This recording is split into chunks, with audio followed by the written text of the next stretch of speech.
Greetings, men of 222. It's great to be with you today.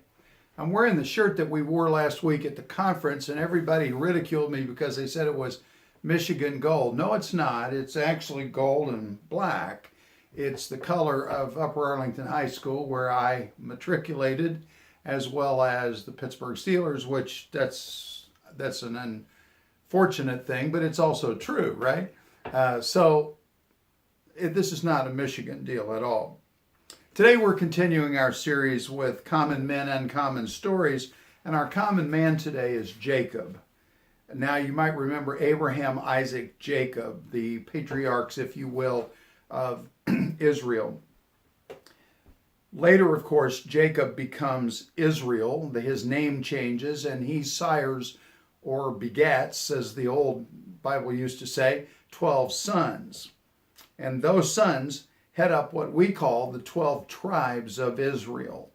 Okay, so the Old Testament, this is really kind of interesting. The Old Testament basically only has one Jacob, which shows how special Jacob really was and how special God thought he was. But we also see how Jacob is called to destiny that he really didn't deserve. Common man. When we study Jacob, we see he is a really common man, if you will. If there was any man that was common, it was Jacob.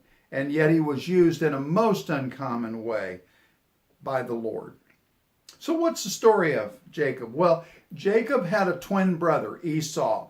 And Esau was delivered first, but Isaac was hanging on to his heel. And his name actually means supplanter or grabber of the heel, but it was from birth on that it seemed that Jacob was trying to take the position of the firstborn child of Isaac. He's already seemingly trying to take Esau's place of prominence. And so deceit, if I had to pick any one thing before his name change, deceit is the hallmark of Jacob's life. His father-in-law Laban deceived Jacob into working for 14 years to get his wife Rachel, who he really loved, because Laban passed off his daughter Leah after the first 7 years, which was supposed to be the deal. So Jacob is involved in deceit all the way along in his life. Jacob and Rachel deceived Isaac to give him the blessing instead of Esau. You know, the firstborn got the blessing from the father. But in this case, Isaac loved Esau because he was a hunter, and Isaac saw himself in Esau, and Esau was a tough man. But Jacob was kind of a quiet guy. He was a thinker. And so Rachel liked him far better, and Isaac liked Esau. Well, the problem was that Esau was a very impulsive guy. One day he'd been out hunting, and he came in, and basically he said to Jacob, "Give me some of that soup." And Jacob said, "Only if you give me your birthright," which would, again, this is part of this being the first child thing, getting a larger portion of the inheritance. And Esau said, "Sure, you can have it, but I'm going to die." Well, he wasn't going to die. He just was impulsive, and he really was the kind of guy who did silly things based on the fact that whatever was right at the moment was right for him. So when Isaac gave Jacob the first son's rightful blessing, he couldn't change the blessing. See, he and Rachel had deceived Isaac into believing that Jacob was really Esau because they had clothed him in hunter's clothes and so forth and so on. In Genesis 27:34 through 37, the Bible tells us this: "When Esau heard the words of his father, he cried out with exceedingly great and bitter cry, and said to his father, 'Bless me, even me also, O my father.' And Isaac said, 'Your brother has deceitfully and has come deceitfully and has taken away your blessing.' And Esau said, 'Is it not rightly named Jacob, for he has supplanted me these 2 times with the birthright and the blessing?' He took away my birthright. Well, no, he didn't, Esau. You gave it away. And behold, now he has taken away my blessing. And Isaac said, Esau said, have you not reserved a blessing for me? But Isaac replied to Esau and he said, behold, I've made him your master and all his relatives. I have given to him as servants, and with grain and new wine I have sustained him. Now as for you, what can I do for you, my son? Well, the truth was, Isaac did go ahead and give Esau a blessing, but it was much less of a blessing, if you will. Isaac goes on to say that Esau is going to serve Jacob. And while Jacob had gotten the birthright and the blessing, he now had to flee from angry Esau, right? Esau was hot. He was going to take him out.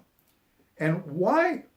I sometimes ask myself the question, why would Rachel have agreed to this deceit? And yet we read in Genesis 25:23, perhaps this is an answer, perhaps it's not, but it says, 2 nations are in your womb, speaking to Rachel, and 2 peoples will be separated from your body, and the one people shall be stronger than the other, and the older shall serve the younger. So Rachel knew that truthfully that Esau would serve Jacob at some point.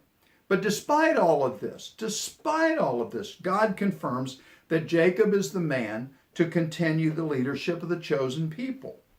In Genesis 28:12 through 15, this is the first time that Jacob met God. Now, this is an amazing story. God actually met with Jacob twice. This time was at Bethel, and he had a dream, and we know this as Jacob's ladder.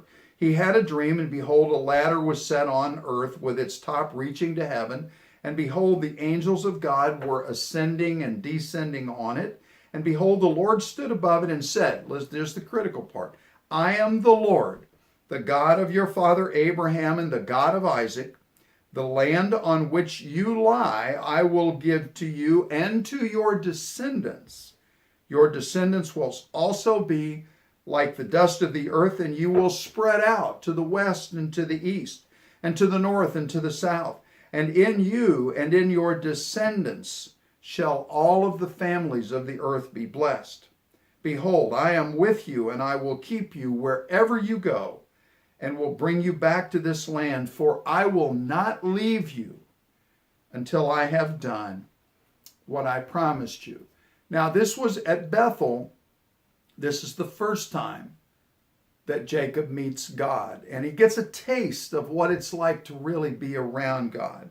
But the second time that Jacob meets God, it's interesting. In Genesis 32:24 through 30, notice how in this story, how determined Jacob was to cling to God. Jacob was really seeking God. Now, I think this is the beginning of a heart change for Jacob. So it says, then Jacob was left alone, and a man wrestled with him until daybreak. Most people think that was the incarnate Christ.